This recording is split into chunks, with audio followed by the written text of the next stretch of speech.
We never know where life will lead us or what may hinder us along the way. But while every day can feel like one big question mark, it doesn't have to. With the right insights, strategies, and solutions from Western and Southern Financial Group, together we can look ahead to leave the unknown behind.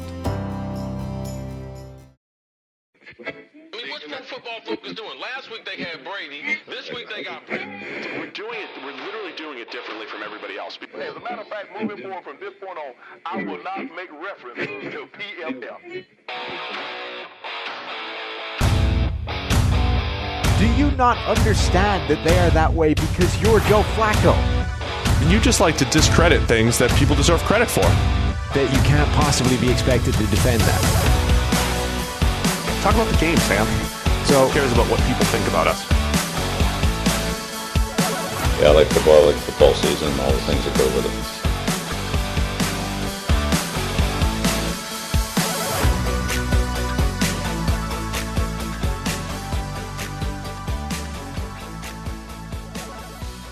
Welcome into the PFF NFL Podcast. Steve Palazzolo here with Sam Monson. Yeah. Good morning, Sam. Morning, Steve. Post Super Bowl 55, the Tampa Bay Bucks are the world champions, Sam. We're going to get into it. We also have a very special guest later today, Ariel Helwani, the MMA reporter expert, 10-time MMA reporter of the year. 10-time. And we're not just talking MMA here. He's a Bills fan. Yeah. And as a Bills fan, some stuff happens. You're going to want to stick around for that. Yeah, it's a good break. It's a good football discussion. We talk all sorts of a little bit of MMA, wrestling comes up, but also obviously football, the Bills, and what he thinks of hashtag Bills Mafia and Josh Allen. And then their interviewee turns interviewer. Yeah, he's kind of like he's like an attorney. He's like the Bills Mafia attorney. Well, look, you don't win 10 consecutive MMA Journalist of the Year awards without knowing how to grill somebody. Yeah, it caught me off guard because, Bills Mafia, as he's going to break down, you're thinking tables and then, flaming tables and whatever else they just like to jump through. And he's over there, negotiating his way to your soul. Yeah. Yeah. And before you know it, you start talking about Josh Allen and maybe some things happen. Yeah. So we'll get into that later. And it's a pretty fun little discussion.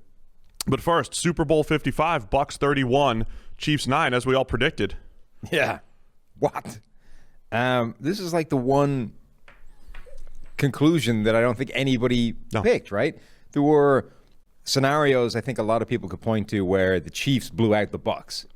Things went vaguely similar to the first time they met. Tampa Bay couldn't stop the Kansas City offense. Mahomes did Mahomes things, and suddenly the score gets a little bit out of control, and Tom Brady going for his 7th ring comes up short, and everyone still applauds the season, blah, blah. I don't think anybody saw a scenario whereby Tampa Bay does the stomping, where Kansas City gets nothing done on offense all game long, just doesn't function, and it wasn't even close. It never felt close. And even the only thing that kept it, the only thing that even kept the feeling that this could be a game that comes back is, it's Mahomes and the Chiefs, right? Like sometime they're going to get something going, right? Even if just late in the game, it's garbage time. There's going to be a couple of touchdowns put on the board just to take the ugliness off it. But no, they never got anything going. It was just a really impressive effort by the Bucs defense. There's a lot to break down. By the way, on the PFF NFL Daily, we got into some of the high level stuff and answered the question: how did the Bucs win the Super Bowl? You got a little reason. Yeah, the biggest reason. You got granular discussing the game. I got a little bit more big picture. You went deep into history.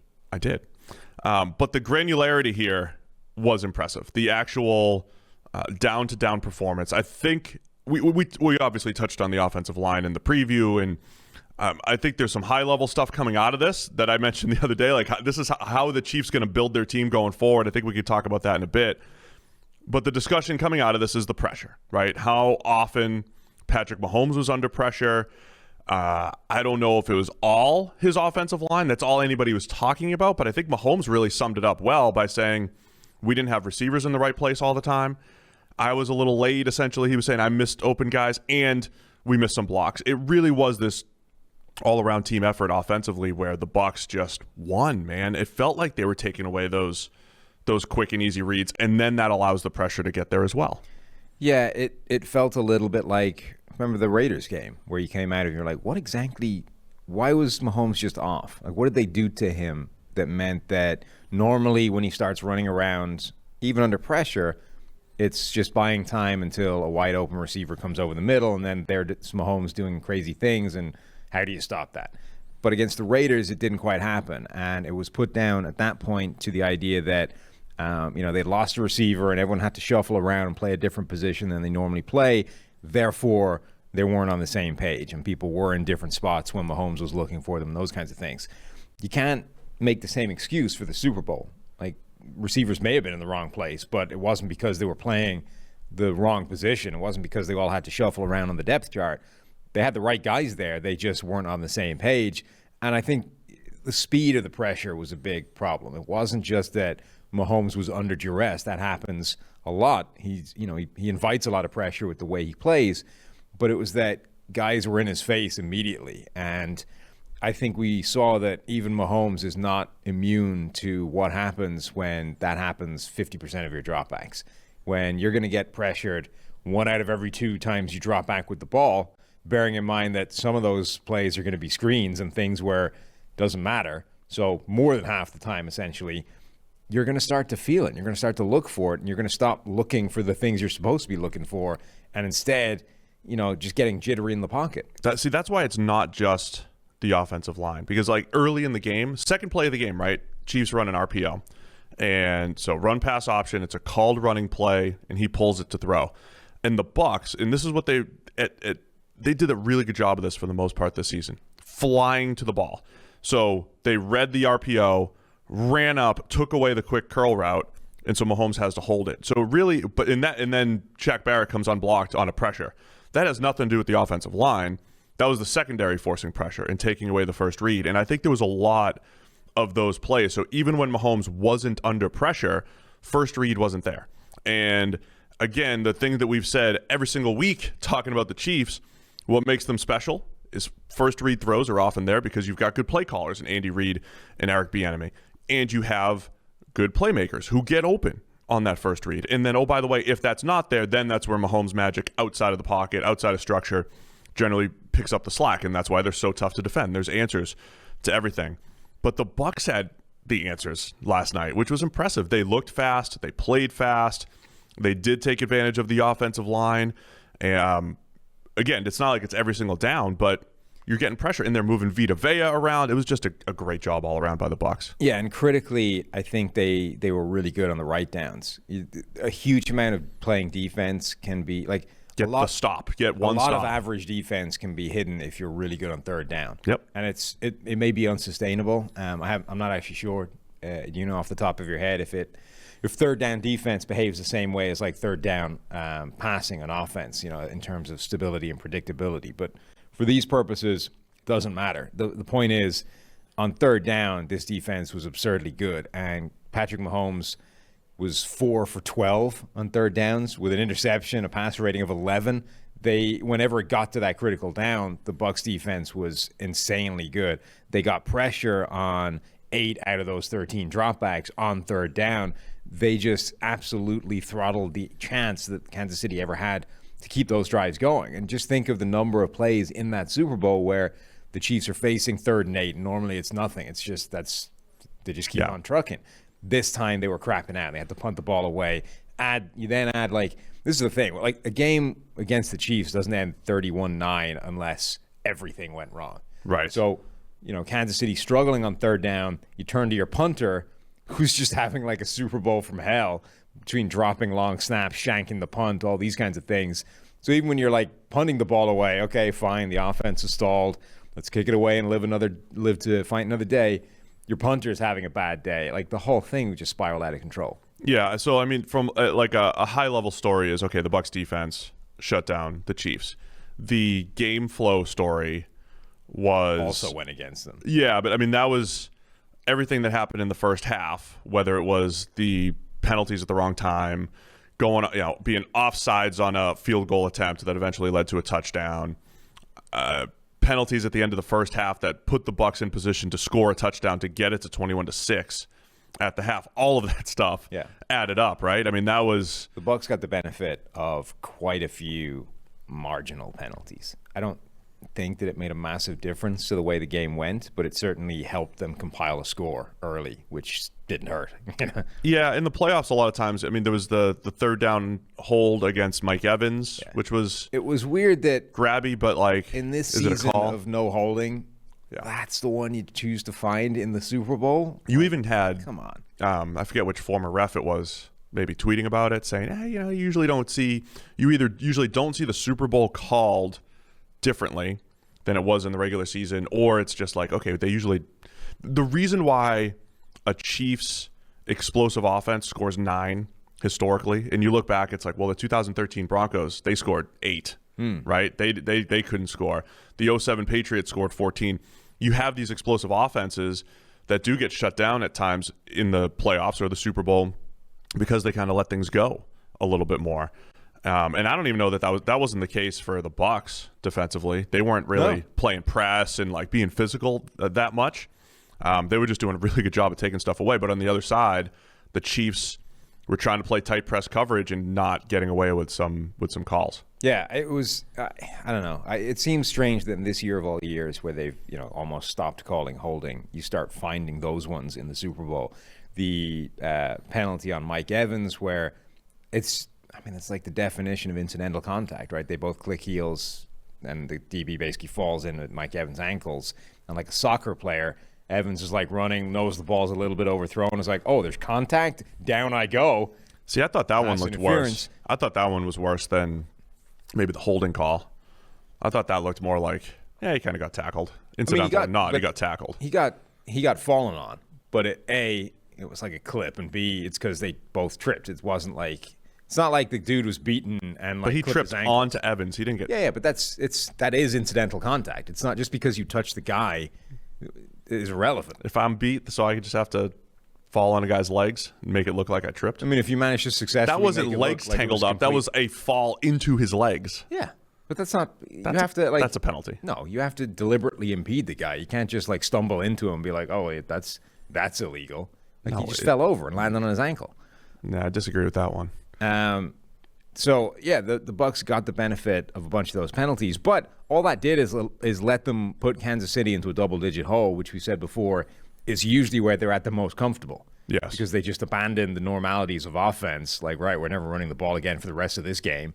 It's just Mahomes throwing to receivers, and usually that's when they cook. But they didn't against Tampa Bay because the defensive game plan was so good. What Todd Bowles created to solve the problem of, okay, do we blitz them or not, right? That's the first question. Normally we do. We're like the third most blitz happy team in the NFL. We blitz almost 45% of the time in a normal game. The first time we played Mahomes, we blitzed him 18% of the time. This time, do we load up or not? And they didn't. They blitzed him like 4 or 5 times in the entire game out of like 60 dropbacks. Interestingly, like when they did, they dialed up weird things like double cornerback blitz. Right. But they didn't do it much, right? So they didn't blitz him. And then the second thing is, okay, if we're going to stay back, how do we stop Tyreek Hill cooking us for 200 yards in the first quarter the way he did the last time? And they did that primarily by stacking a bunch of safeties deep and just saying, that's not happening. Whatever you're going to do, you are not throwing a deep pass to Tyreek Hill over the top and beating us for 60 yards at a time. And the Bills did a similar thing. Kansas City was good enough to just take the short, underneath, easy pass every single time. They couldn't get it done in this game because the offensive line was such a huge problem. And not just the line, but like how the Tampa Bay defensive front was beating them.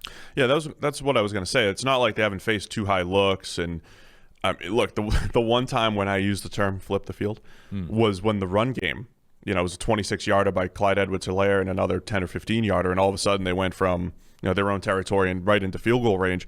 It was when they started to get the run game going in the second half when they moved the ball efficiently. It was just disjointed for the Chiefs. When they finally did get Tyreek Hill isolated inside in the slot, pick up 20 yards or whatever it is, it was just one play isolated here and there. Like Travis Kelce, Did you realize he had 133 yards on 10 catches? Did it like how many of them came late in the game when they were just... No, but there was a lot of plays where he was just open early in the game, but it was disjointed. It was like the Chiefs would get one first down per series and then never string together positive plays. Yeah, he was the only guy that was open at all. I mean, they were taking away Tyreek Hill completely. Travis Kelce was the only guy functioning, and even then, not the way we normally see it. But like when they were getting some kind of yardage in the second half, because they had the ball a lot and trying to chase the game, they're going to get some kind of production, even if they kept finding ways to come up short of the actual end zone. Like Kelce was the guy getting a lot of those. I mean, he had 86 of those yards came in the second half. So yeah, I mean, I knew it was happening, but it wasn't his usual 133 yards where they're like all impactful plays, actually making a difference to what's happening. It was like, there's quite a lot of yardage being racked up in the second half, going nowhere, and most of it's going to Kelce. I'm watching some of the plays at the end of the first half too. It's second and third down. It's like pressure at the right time. They move Vita Vea and all 350 pounds of him to the edge. And Todd Bowles has done this at times throughout his career. Remember when he was the head coach of the Jets, and we used to say the Jets need an edge rusher. Why? Because they had Muhammad Wilkerson, Sheldon Richardson, and Leonard Williams, and no edges. But they would put those guys on the edge and say, look, just run through the tackle, compress the pocket. That's what Vita Vea did to Mike Remmers on a big second down. Gets Mahomes off rhythm. He's in his lap trying to throw a quick out. And then the next play, Shaq Barrett whips Andrew Wiley in a half a second and is in the backfield. But like that's the other key too. Now Mahomes, to his credit, some of his most ridiculous throws could have been caught. I mean, we're talking the one where he was I cannot believe horizontal to the ground and through. It did get through, I think, over Devin White. There was the early pass that got through to Tyreek Hill. Now the credit to the Bucs here is all of these passes are low percentage. Yeah. But if they're caught... But normally they live off those. Normally they make a bunch of those plays, the low percentage plays. The Bucs did a really good job of staying through those and playing at the catch point and not just saying, okay, we have to desperately try and stay with these guys and that'll do, because the ball's going to be in the air. Mahomes is going to put it in their general vicinity, and they make an incredible job of actually stopping that. We have to play through the catch point. And there was a ton of those plays where they were able to get it done. And even like early where, Mahomes, I think it was Mecole Hardman where he had him like on a hole shot, and Carlton Davis is like launching himself full bore just at where the ball is going to arrive. It's like, I don't care. I don't care if he catches it, if it hits him in the hands. I am going to throw my body at the rough target area of where this is happening and make it tough to catch. And, Mahomes may have overthrown it a bit, but Hardman also didn't really want any of heading into that, death zone. Yeah, so Next Gen Stats actually had the number that Mahomes, that they were doing scramble yardage, so just all of the running that Mahomes how far did. He ran his life. But before throwing. And I think it was the highest or second highest game, with the other one being the Raiders. So you use the Raiders comparison. And in the blueprint for that, so to speak, the thing that needs to be, it's not really a blueprint, because again, it's not like they've never seen a too high coverage.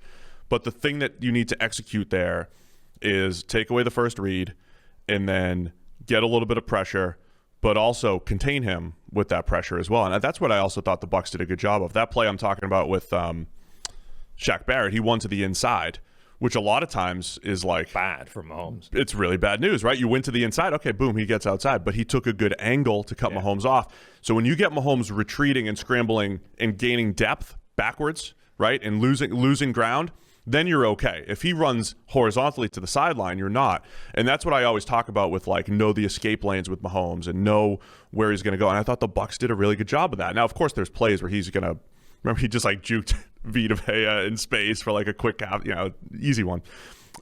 He's going to get out of the pocket sometimes. But again, the Bucs held up. I mean, it was an ultimate team win.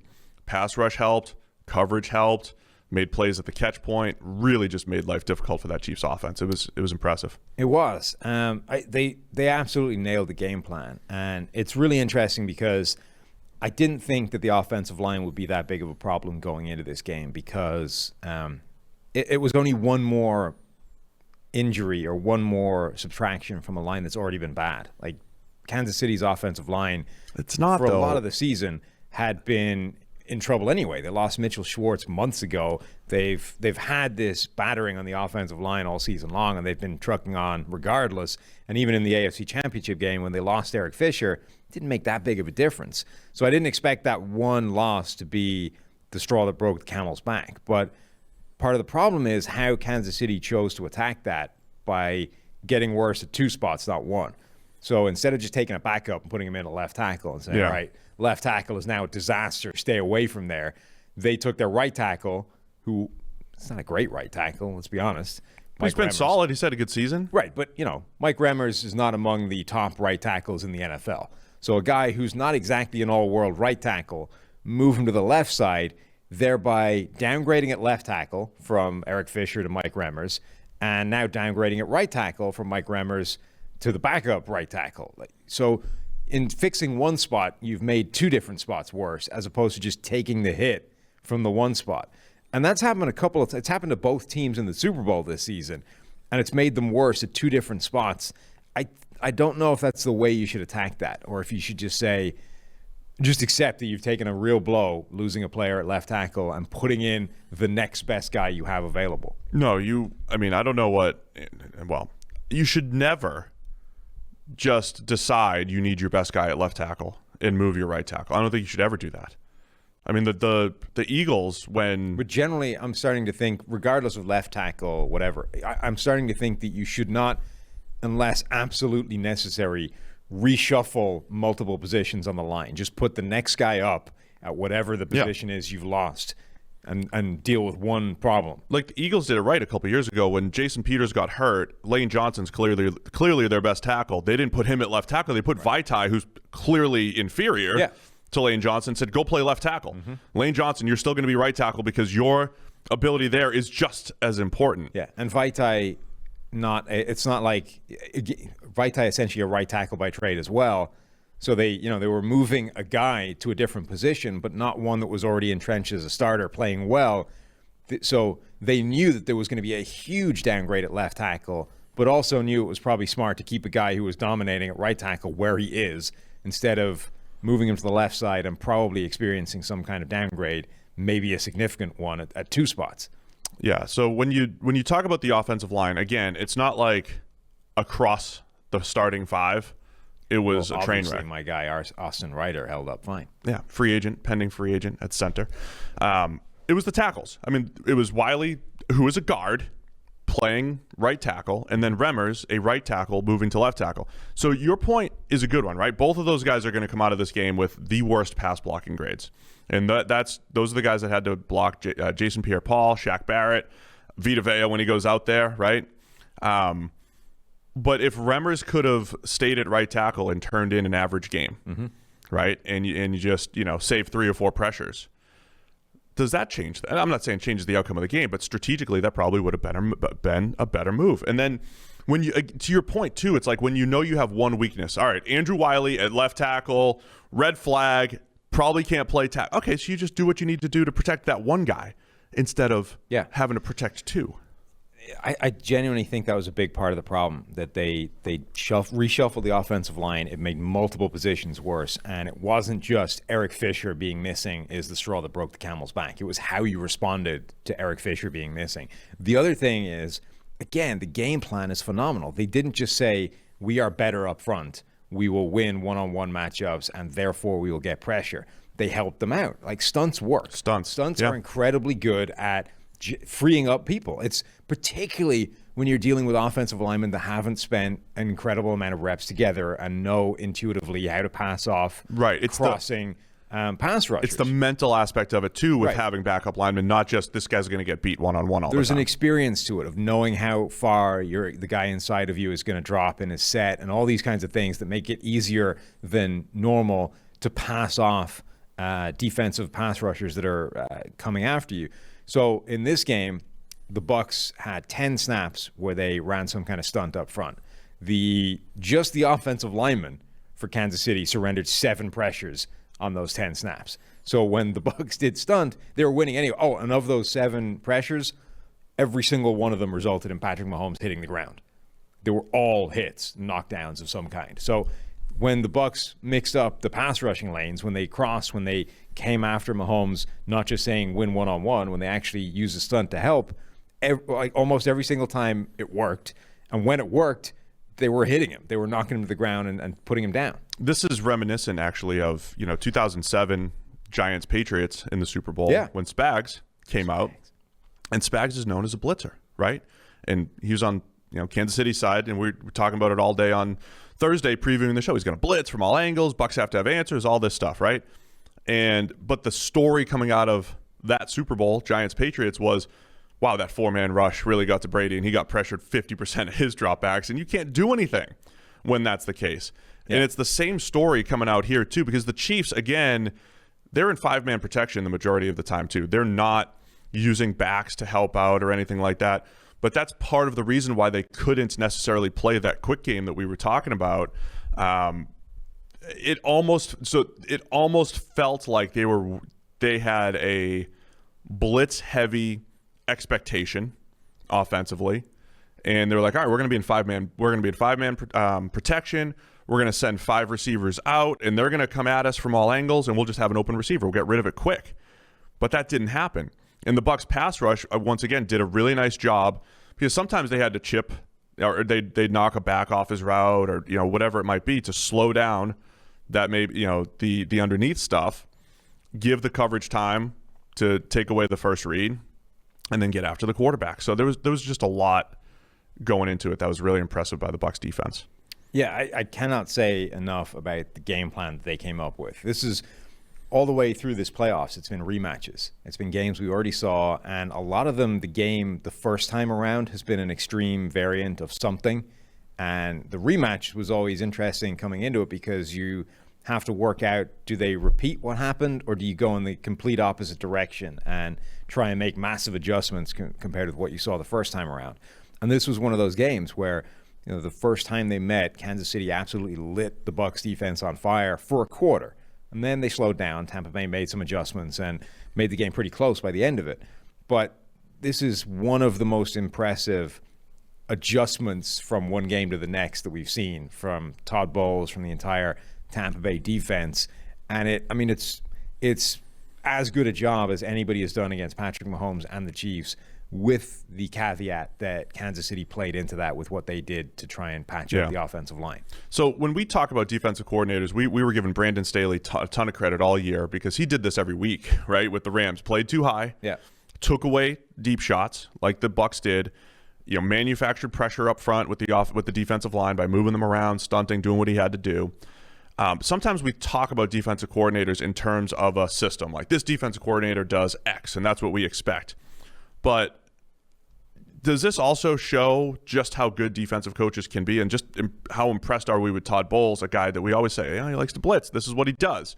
Can, in one game, come out of his comfort zone a little bit or change the game plan. It's not like he's never had a game plan like this, but, the fact that he could do that, but also teach, right, and get guys to execute. It's one thing to draw it up, but to get guys to execute something that is very unique to what you did the rest of the year is really impressive. This is also why I think this notion of, defense doesn't matter as a broad brush concept is not necessarily accurate, or why there's still some truth to the idea that defense wins championships, the cliche, because overall, 16 games, 20 games, whatever you want to look at, your defense is generally dependent on how the offense executes and functions.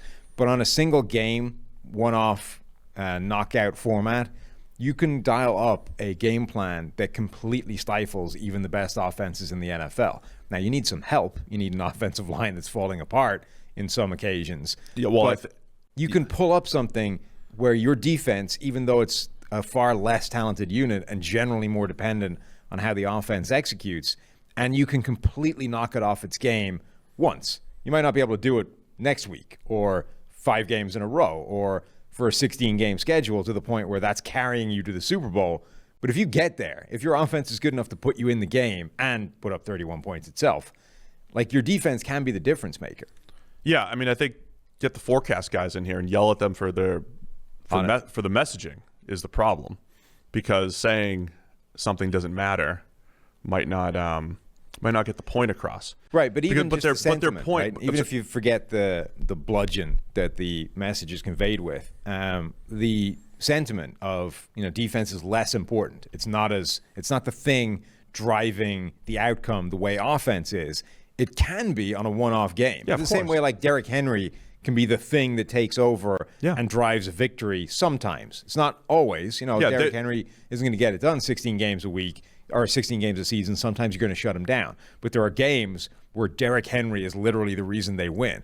There are games where your defense can show up and it's like they absolutely murdered the best offense in the NFL. Yeah, I mean, I think the point of that whole phrase, defense doesn't matter, is that you can't predict or you can't rely on that to happen necessarily, right? You're just better off predicting the offense playing to form than the defense playing to form. I mean, that's the idea. It's not that good defensive performance isn't going to win. Obviously, throughout history, we've seen, again, the 2007 Patriots shut down by a really good defensive performance. The 2013 Broncos. I mean, throughout history, we've seen great offenses stifled by really good defenses or defensive game plans.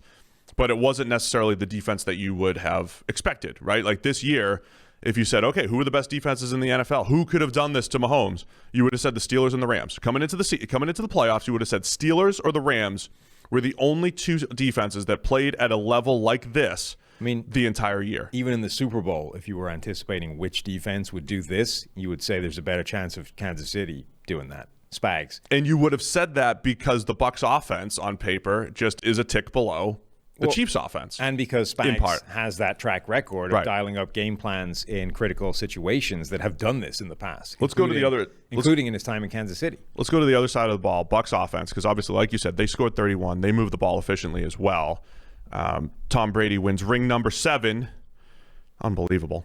But there was a couple decisions in there too. So Bruce Arians, 4th and 1, right? The very key goal line stand by the Kansas City Chiefs. By the way, for all the playmakers that the Bucs have, Brady tries to find Joe Haig in the end zone. Found him in the end zone. He found him, gets to his hands, gets knocked out. Poor guy. So that should have been a touchdown. And 2 plays later, the Chiefs make an incredible 4th down stop. Yeah. Really nice tackle at the goal line by Ronald Jones. Again, I tried to not get the Twitter sentiment. I tried to stay away. And I don't know if the people are, were you following Twitter? What was Pete Prisco saying? Pete loves to say take the points. Didn't see Pete. He's like a take the points bot, right? Yeah. Take the points, take the point. Always take the points, take the 3. Love you, Pete. But he likes to take the points. This was a situation where going forward on 4th and 1, and even when you failed, it absolutely worked in your favor, right? So it's 4th and 1. Chiefs make a great stop. Chiefs have to start the drive from their own 1. They pick up 1 first down, then have to punt. Mm-hmm. And then I think this is one of the turning points in the game. The punts went badly. Well, the first punt was good, but a great open field tackle. Bucs would have the ball at their own 30, whatever it was, but there was a holding penalty. And then Bruce Arians, again, made the right decision. I don't know if it was like really a tricky decision, but he made the right decision to make them punt again. Next punt is shanked. It equaled like 20 or 30 yards of field position for the Bucs. So instantly they were 1 play away from field goal range again, which is part of the reasoning for going forward on 4th and 1. You have a chance for a touchdown, but even if you don't get a touchdown, the field position dictates more often than not, you will be the next team to at least have an opportunity for a field goal. And of course, the Bucs ended up turning that into a field goal opportunity, an offside, and then I think that was the Gronk touchdown that came after that. And that was another, key play. As Mahomes was under pressure like crazy, Brady's getting rid of the ball quickly. 2.2, 2.3, right? 2.2, 2.3 seconds. Yeah. But then the few times that he actually had to hold the ball, he got to what was Gronk like, his 4th read? And he just worked off of his corner route. Brady found him in the end zone, and he had the time to survey and get that downfield completion. We're not normally, big picture narrative people on this podcast compared to this other places, but, Brady staving off Patrick Mahomes for a Super Bowl, right? No, I'm not handing over the GOAT title just yet. I'm going to win another one, put the thing even further in the distance, and you're going to have to do some more work to catch me, ultimately. Gronk doing a similar thing to Travis Kelce. Yeah. Like, all right, I know we're the same age, but I've done with my career, retired, unretired, retired, partied in Miami, unretired. Won a couple titles. Yeah. Won at least a title, right? I don't know his WWE title history, but he had a belt. Yes. And, now is coming back for one last go-round. Just at the end, it's like, this is still what I do. Like, you may have your 133 yards going nowhere, but I'm going to catch the touchdowns, which is what I've done throughout my career, and they're going to be in the Super Bowl, and that's why we win. I just thought that was kind of fun. Tom, Yeah. The game ends up being Brady to Gronk, as if it's like 5 years ago. And there's a big difference. This is not to give away the daily, but this is what I got into why the Bucs won the Super Bowl, right? I mean, great defensive game plan, one game stuff or whatever, but it was this culmination of everything that happened. I think it is incredible. A year ago at this time, we were going to the NFL Combine in a couple weeks, and nobody had any idea what Tom Brady was going to do. Or we were at the Super Bowl last year. I remember bringing Tom Curran, NFL New England beat reporter and everything. Tom, what is Tom Brady going to do? Like, can you even fathom him leaving New England? And it was like, he gave him like a 33% chance to come back to New England, which like boggled my mind. Like, did you ever expect Brady to go somewhere else? You just figure, him and Belichick will figure it out, right? And then free agency opens and he announces he's out and he's going to Tampa Bay. But then the dominoes fell, right? It was like, well, Gronk is only going to go play with Tom Brady. And Antonio Brown is only going to go play with Tom Brady. And apparently, as much as we like to, laugh at Leonard Fournette ends up becoming a pretty key player down the stretch here. And, he's a free agent, and he was Brady was a big part of just getting him there too. I mean, Fournette's not the dream team guy. Like, he's not as dreamy as people like to think when it comes to creating this dream team, but he had the big 27-yard touchdown, which was well blocked. But again, it all came together because Brady was the first domino to fall. Yeah. For the Bucs. Right. And it is amazing how that came together about a year ago at this time. Yeah, people are sort of saying there's some revisionist history, I think, going on with that whole thing. The Bucs were not this juggernaut just waiting for a quarterback to take. They were 7-9. Right. And okay, you can make an argument that Jameis Winston held them back. I know that like the dude put up 5,000 yards and 30 touchdowns, but he was such a turnover machine that it put a pretty hard cap on how good they can be.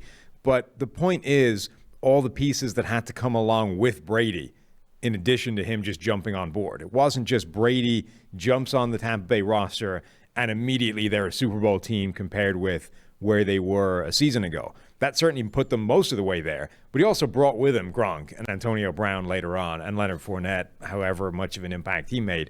It wasn't just Brady jumping on. It was a bunch of other people that came with him. And while they weren't necessarily... It's not like he brought a number one receiver. And by that I mean in terms of, in this offense, the guy that's going to be the number one target every single week.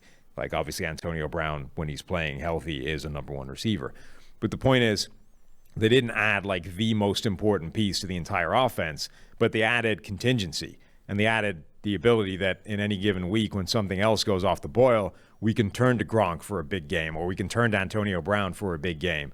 But it's not going to be every week. So they added important pieces that bought them room and time and margin for error, which is the thing we always talked about with the Chiefs. They just have so much margin for error.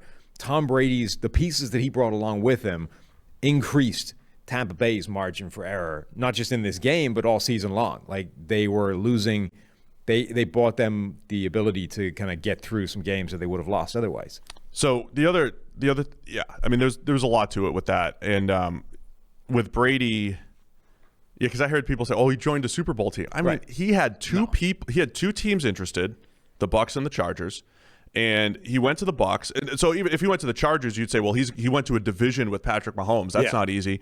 But he went to the NFC South. To a division with Drew Brees and the Saints. With Drew Brees and the Saints. Who on paper are arguably as good as Kansas City. They were the best team. They were the best all-around team, right? And only pretty much held back by Brees this year. That's an interesting what if. Are the Chargers in the Super Bowl if they had Tom Brady, if they won that sweepstakes? I bet they're I bet they're at least running into the Chiefs in the playoffs. Yeah. Right? And then maybe they would have lost. But it's not like Brady picked a juggernaut, as you said. A team that went 7-9 last year, this year went 15-5. And equally, I'm not saying they were bad. Like, the Bucs were a better team than 7-9. They were headed in the right direction. they had a lot of reasons for him to choose. It wasn't like they were, he didn't join like the Bengals, right, who were no hope. Oh, he went to a place with good playmakers. There's no doubt about that. I mean, but here's the thing, that too, was right? his biggest motivator, though. It was like, I've just come off a season in New England where I look like an idiot because I had nobody to throw to. Right. And people are saying, I'm toast, I'm done, it's all over.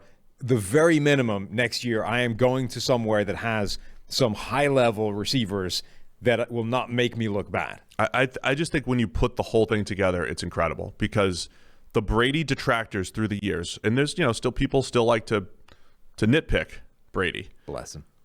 System quarterback. Belichick is the key, right? Belichick dragged him or whatever. And there's still Brady detractors out there. Oh, well, the defense only gave up 9 against the Chiefs, so it's all Todd Bowles. Austin tweeted last night, what if Belichick was holding Brady back this whole time? Yeah, Austin.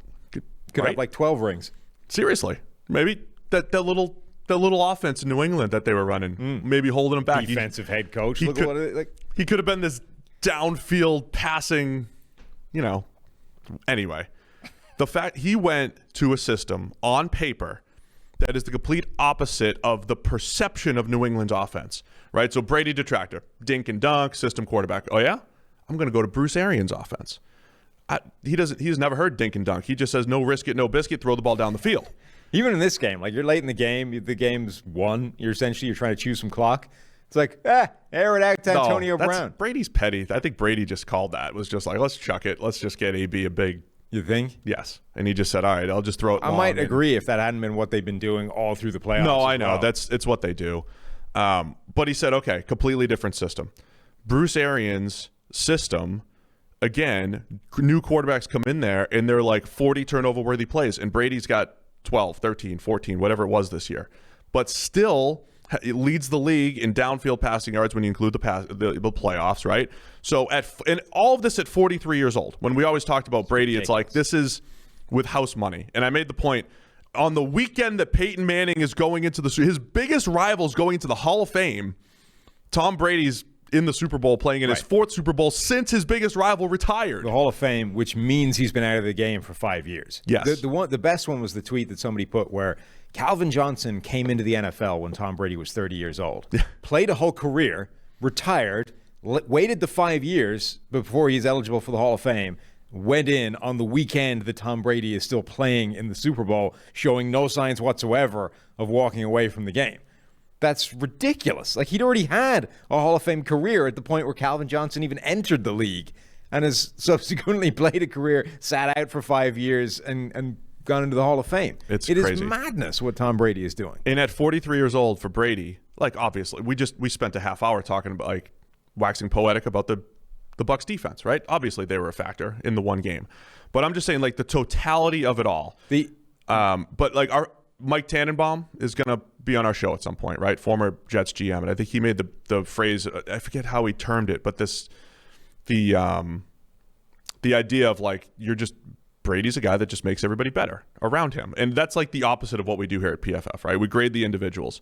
But how much do you buy into the fact that, like, he raises the standard of everybody around him? Didn't we see that this year? Yeah, and the decision-making really cannot be overstated. Like, Tom Brady, that statistic of the turnover-worthy plays in Bruce Arians' offense, the big question all year long was, what would this mesh of Tom Brady and Bruce Arians, no risk it, no biscuit, deep down the field passing attack look like? And Brady moved more towards Bruce Arians than Arians moved towards Brady, which was always the way I think that was going to go, because, come on, Bruce Arians isn't going to change the offense for Tom Brady. So he maintained like one of the highest average depths of target in the NFL, if not the highest. I haven't checked the numbers. But the difference between that and the other quarterbacks in this system is he was able to do that without putting the ball in harm's way. And that statistic, first year in the Bruce Arians offense, Andrew Luck, Carson Palmer, Jameis Winston, all had 40 turnover-worthy plays just in the regular season. Tom Brady played 4 more games, 3 of which were on the road, okay, in a COVID year where it was less of a problem, but 4 more games in the playoffs, including the Super Bowl, and had 15. So, a little more than a third of the turnover-worthy plays in 4 more games he had, I think, the league's, certainly was number 2 heading into the Super Bowl, probably number 1 by the end of it. Basically had the best turnover-worthy play rate in the league, despite having the highest average depth of target in the league's most aggressive downfield passing attack. And had, at 43 years old. At 43 years old, had the best ratio of big-time throws to turnover-worthy throws. And that's like, if you win on those extremes, you're creating big plays, you're avoiding disastrous plays. That's what the best quarterbacks do. It's a more extreme version of the sort of MVP caliber season that Carson Palmer had in 2015. You're like, okay, it's a massive high-risk strategy, but when it comes together, it's incredibly good. And it's just that it never lasts. It's impossible to do that. So but that's why Brady did it in year 1. Right. And like the Bucs basically got their stuff together like a month ago. Like they had been bumbling through the season, just trying to survive, get to the playoffs, and then make some noise once you're there. They only just figured this thing out. So last year, Jameis Winston, first year in the Bruce Arians system, and I remember Bruce saying, it takes about 12 weeks, 11, 12 weeks, you start to figure out the system. Week 12 is when the Chiefs and Bucs played, and the Bucs had lost 3 straight. At that point. They go into their bye week and they come out of the bye and they have not lost since. Mm-hmm. And it's just funny because Bruce Arians was a year ago was trying to say, well, give Jameis some time. This is when he should figure it out. And he never really did. Brady in the offense, again, they played the Lions and the Falcons twice, fine. But remember there was a 4-quarter stretch where Brady threw for 660 yards. And right? I mean, they figured it out down the stretch offensively. Even in the playoffs, they've been rattling off 30-point games. They had 30 or 31 points every game. Yeah, sequentially. So it's not like they just, they went on a run that involved playing Detroit and Atlanta, but they also then rolled into the playoffs and put up 30 points. Against a good football team defense, a good Saints defense, a good Packers defense, and a good Chiefs defense. They faced all good defenses in the playoffs. They didn't run into the Rams again, but they ran into 4 legitimate defenses. They adjusted to the Saints. They adjusted. The Packers D was playing good down the stretch, and again, we were talking about Spags defense on Thursday, and they had answers. Run game was good, offensive line was good, Brady was good. The playmakers were good. I mean, they had Gronk and Mike Evans only had 1 play, but you get the pass interferences in there as well. They really achieved exactly what we were saying they needed to this season, which is job 1, get to the playoffs. Job 2, show that you have discovered answers. You nailed it, really. Right. This was you. Well, I nailed it in big picture terms. In terms of actually predicting this game heading into it, I couldn't have been more wrong. You nailed it weeks ago. I'm saying the big picture we had weeks ago, But it's exactly what they did. That is the story of their playoffs, is that they demonstrated that they had discovered answers to all of the things that were thrown at them earlier in the season. And they, against New Orleans for the 3rd time, against the Green Bay Packers, against the Chiefs, they showed they had answers. And that was an unknown heading into it. That was the task that they were set. Is look, making the playoffs. It's good. There are a lot of teams that would love a playoff season and never get there. But when you've got what you have, and when you add Tom Brady to it, it's expected, right? Making the playoffs, it's the first starting point. It's what you need to do to get where you want to go, but it's not the goal. So just get there. Job 2 is show that you learned along the way and that you develop these answers so that when somebody poses you a question that you haven't necessarily had before, you've got the answer. And that's exactly what they did. And it really is incredibly impressive to see it happen. So I think you got to give credit too to the Bucs playmakers, because you hear them talk about when Brady comes in and like Mike Evans and Chris Godwin, and they just wanted to win, right? I mean, Chris Godwin, 2 catches for 9 yards. Evans only had 1 catch on the stat sheet for the 31 on the dig route. There were games where those guys didn't do a whole lot, right? And then they signed Antonio Brown, and say what you want. Like when we talked about this on the podcast, I said from a football standpoint, you sign him as another answer. And I thought Scotty Miller was going to have a couple downfield shots in this game, but he didn't, right? But when Scotty Miller was called upon, he came through. In any 5 weeks, 6 weeks into the season, Scotty Miller was the leading receiver on this team. But I think for all of those guys who were used to, Evans and Godwin became used to lighting up the stat sheet, in part because Jameis is going to chuck it down the field to you. But in certain games, it's like, sorry, Chris Godwin, you're not getting it, you're not getting targets. And Mike Evans, you're not getting targets. I thought they did a really good job of just buying into, when it's my week, it's my week. And sometimes it's not. And again, Brady spread the ball. Cameron Brate was the top receiver in the playoffs for the Bucs coming into this game, right? You just never know who it's going to be. But if you give Joe Haig could be the guy.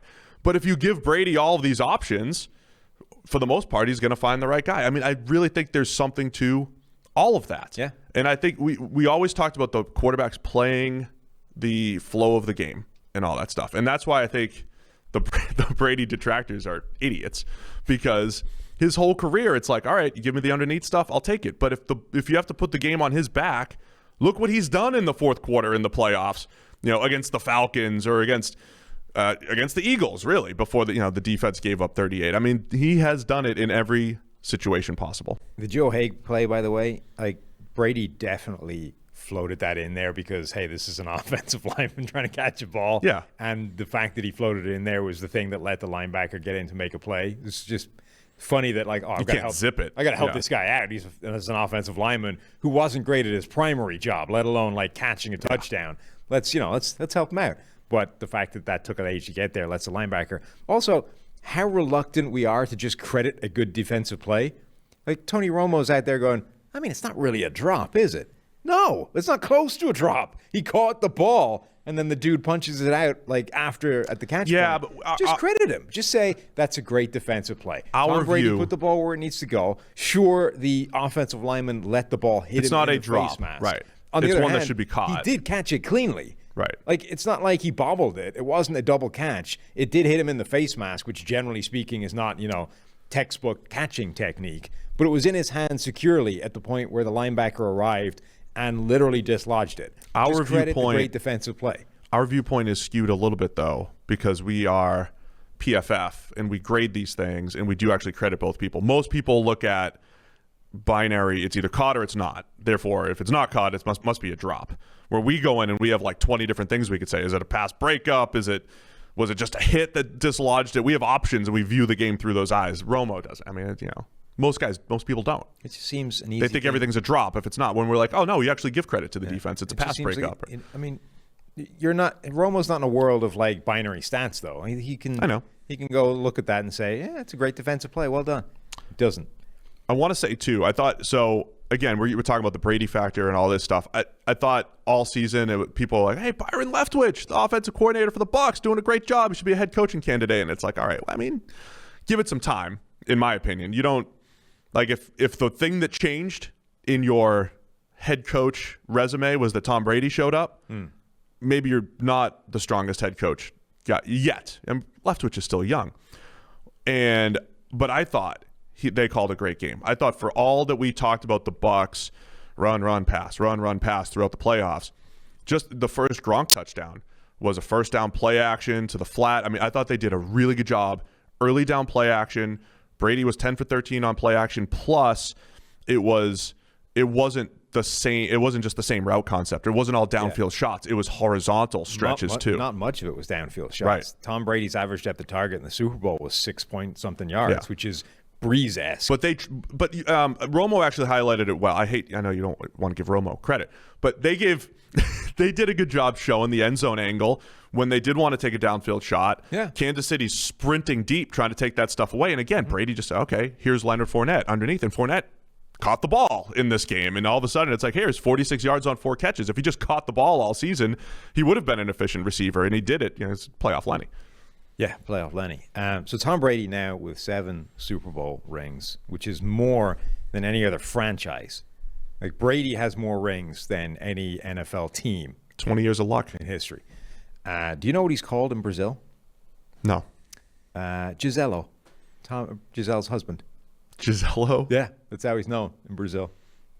Wow. You can win 7 rings. You can be the greatest Does she have more rings than him? Probably, right? More modeling rings or something? I mean, I assume she has as many rings as she wants to buy and stuff in whatever ring-holding device you keep in a household. Oh, that's so funny. You can win as many rings as you want. You're never going to be able to surpass your wife in Brazil. Just more Giselo. famous than you. Man. Well, do you have any we talked about the legacy stuff, coming in.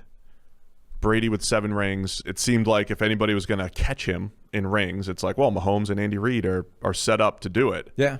7-1 now, and it's not always a race to the rings, but when people are talking about GOAT stuff, that's what they're going to start with.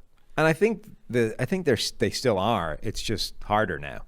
Yeah. Like when you look at Brady's career, it's the perfect example of like how many, he won 3 by the age of 26 or whatever, and then went on this drought for like a decade where he didn't win another one, and then racked up a bunch more right towards the end. But the point is, in the middle, like that's a whole decade. Like if Mahomes has an even vaguely comparable career in terms of longevity, let's say he gets towards his 40th birthday, he's got a decade to do this, to get to a bunch more Super Bowls.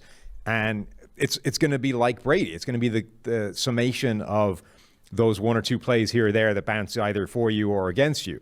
If Mahomes has a bunch of those bounce his way, he can rack up a bunch of rings sequentially and chase down Brady pretty quickly. On the other hand, it's also just tough to get back. And I know the Chiefs are really good and they're set up. I still think, coming out of this game, we are still looking at Travis Kelce and Tyreek Hill at about 65-70% of the offense. Mm-hmm. Like if one of those guys loses a step, right, or if one of those guys gets hurt or something like that, not taking anything away from Mahomes, who, by the way, was far better than his stat line showed in his 52 passer rating. I mean, it was almost superhuman, some of the passes that he pulled off. He also missed some too, of course, but he wasn't the problem. But if you lose a Travis Kelce or a Tyreek Hill, how different is this offense? I think it's big, but also I think one thing in their favor is they didn't have a charmed existence this year. Like there were teams that make it most of the way, either to the Super Bowl or the AFC Championship game, NFC Championship game, and you look at them and you say, wow, the stars really aligned for this team. And just, if you run it back next year, it's probably not happening because something's going to go wrong. They're going to get a couple of injuries. They're going to, whatever. It's not going to happen the same way. Kansas City got beat up. Like they lost a lot of players. They did not have this perfect charmed existence. Mahomes went down. They had to ride through the Browns with Chad Henne at the end. Like this team had to deal with a lot to get as far as they did, which makes me think that there's no reason they won't be back next year and the year after that. And as long as they have Reed and Mahomes and potentially Kelce and Tyreek Hill, who they do probably need to figure out contingency for. But it's not, I don't think you can look at this and say, look, it's really hard to make a Super Bowl and everything went well, so they might not make it back next year. They might not make it back next year because it's really hard, but next year is probably not going to be much harder than this year, and they got there. So, I mean, it's just funny how the result does make it seem rosy or, difficult, right? I mean, it highlights how hard it is. It wasn't rosy last year when they won the Super Bowl, right? Like, Mahomes got hurt for a few games last year. Mm-hmm. And they were down 24-0 in the divisional round to the Texans, and they came back. But also in the Super Bowl, Mahomes did not play well for about 3 quarters until, Q4, 3rd and 15, and then they were great down the stretch. So it's not like this start to finish domination. So the same way we say Brady, again, depending on your perspective here, Brady's a couple plays away from only 3 or 4 rings now. But he's also a couple plays away from 10 or 11, which is insane. Yeah, Mahomes is going to probably be in that mix to be, have a chance for 4, 5, 6 rings, right? At least. The Mahomes thing is going to be interesting in terms of longevity because one of his defining characteristics is he doesn't take sacks. And even in this game, he wasn't sacked that much. Just 3 times on 52 dropbacks. Right, which is more than that. Is a quarterback-driven statistic more than anything else. Yep. Peyton Manning was always the best quarterback in the NFL at this, regardless of the volume of pressure coming his way, he would not let you sack him very often because you determine that, right? Ultimately, as a quarterback, you can get the ball out of your hands before the guy arrives, almost regardless of what happens, unless you literally never see it coming and it's a blindside hit that you just were not aware was there. You control whether you're sacked or not. So even when Mahomes is under a ton of pressure, he's not sacked very often. But, and this is similar to Tom Brady, very good at that, doesn't take hits. One of the reasons why he's 43 years old and still trucking, because he didn't take a beating the way Brett Favre did. But Mahomes does take shots. Yeah, that's the difference. Brady doesn't take as many hits. Right. Mahomes takes hits. So he doesn't get sacked very often, but he does get hit quite a lot, and it's been injuring him. Like, Brady is not injured, hasn't been injured, doesn't get injured very often. Mahomes has been beat up the last few years, has taken some of these shots, is getting himself hurt on rushing plays. I mean, who knows? That might never happen again. He might have just hit a bad streak of luck, and Mahomes is going to be Iron Man for the next 15 years. On the other hand, he's exposing himself to the kind of shots that might prevent you playing until you're 43 years old and chasing down the GOAT. Again, it's not all Brady in the show, but that's part of his greatness, right? Is being able to stay healthy, or having, maybe Mahomes needs the TB12 method. But I think Mahomes could be. Is he looking at like a Ben Roethlisberger-esque?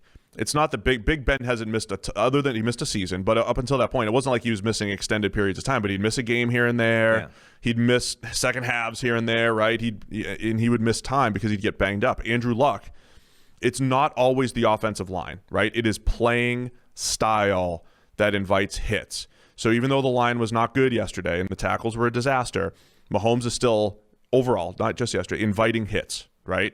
And that could hurt the longevity just a little bit. And again, I think that's why we say Brady, since he was 38, 39 years old, it's insane what he has done when most quarterbacks have dropped off, and he hasn't dropped off at all. I mean, there was that statistic of the quarterbacks that have that retired at 37. You know, the ones that are in the Hall of Fame the year that Tom Brady is playing and winning his 7th Super Bowl it's like all of the great ones. Joe Montana, John Elway, Dan Marino, Peyton Manning, all of these guys retired at 37. That's like the age of even an old quarterback.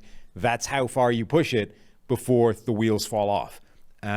Brady obviously has extended it at least 5 years beyond that, but that's the difference. Like usually if you're looking for a benchmark for Mahomes, even with this world of increased nutrition and recovery, and 37, late 30s is probably where you're looking.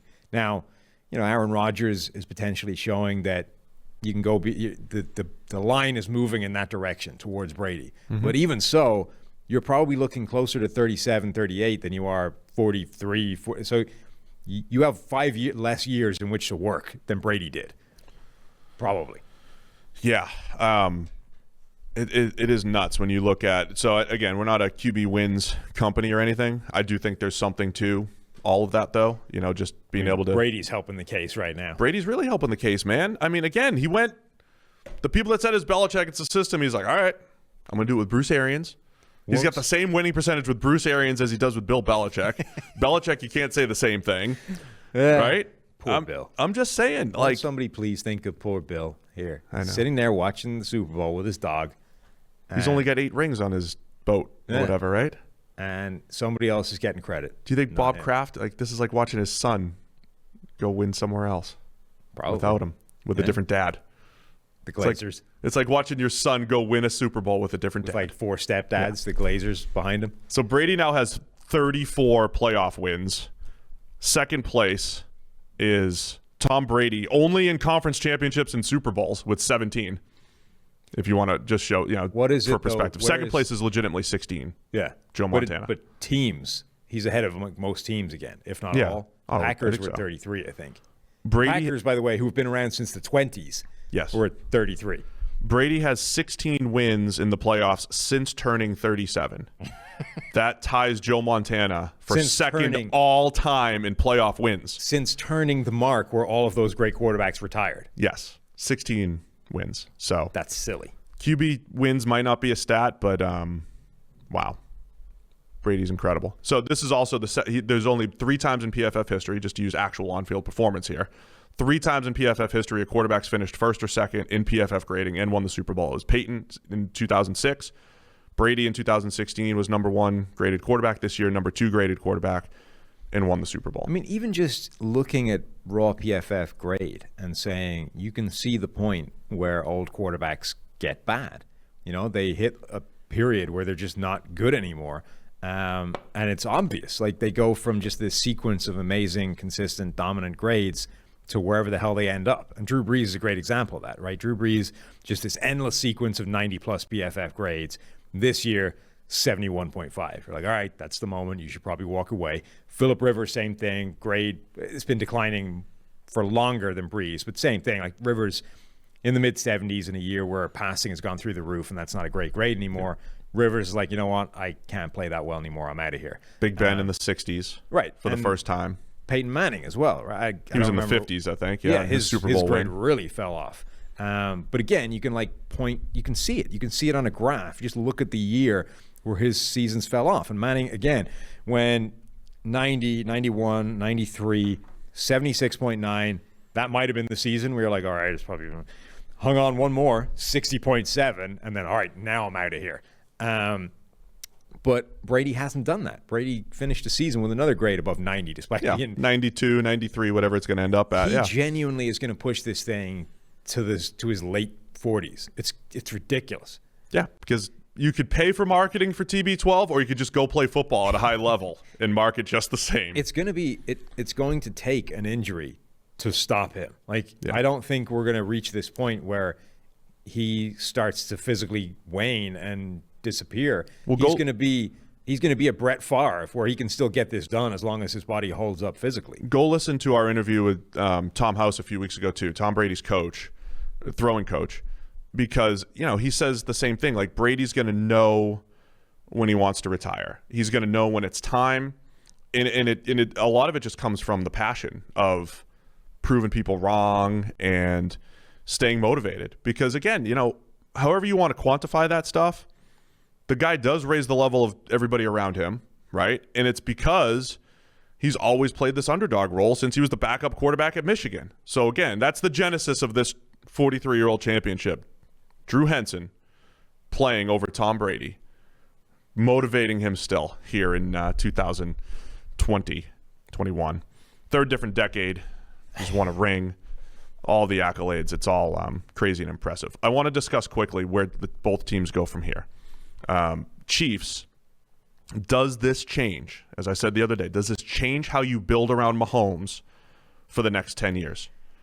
I don't know if it changes how you build around him, but it probably does at least turn you away from the idea of, we do not even need to think about the offensive line. And I think there would have been a danger of that being a thought process. To be fair, now it's not like they didn't think about it. Obviously, they got into this situation because Mitchell got hurt, Eric Fisher got hurt, right? I'm not saying it would have even been a bad approach, but if they had won this game, if the Chiefs had looked like the Chiefs in this game with the offensive line that they put out, and Mahomes had looked normal, been phenomenal, they had won the Super Bowl and hadn't skipped a beat on offense, it would have been a very easy argument to construct that we can just put 5 guys in front of this dude, and it doesn't matter how they play because he's offensive line proof. In the sort of same way that Russell Wilson doesn't really matter what you put in front of him because he's not going to play within the pocket anyway, so who cares?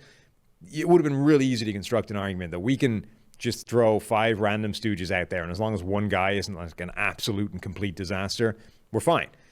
This at least said that, all right, there's a limit to that. Mahomes is Mahomes, but there is a degree to which even he cannot survive beyond, and we need to at least be viable on the offensive line, and we can't just focus on the receiving game and essentially leave offensive line to being an afterthought going forward. So I think it does at least change that, but I don't think you need to overreact the other way and say, okay, this was a problem. We need to spend, first round draft pick needs to go on an offensive line, and we need to throw a big free agent in there.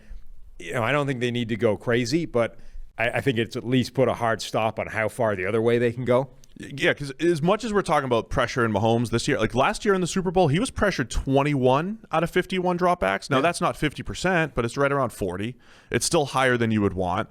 The difference there was Mitchell Schwartz was rock solid at right tackle last year. So all of that pressure came, again, it's either invited or, guys are losing or whatever, but they at least had that one good performance at right tackle throughout the playoffs last year. But I think if their offense was good in this, Seattle very specifically through the years said, we don't have to have a great offensive line with Russell Wilson. They put resources toward it. They did upgrade it with Dwayne Brown in Seattle, but they felt like, hey, let's have playmakers, right? Like, let's have guys for him to throw to. So I think this is going to change, or I think Kansas City is going to invest a little bit more there.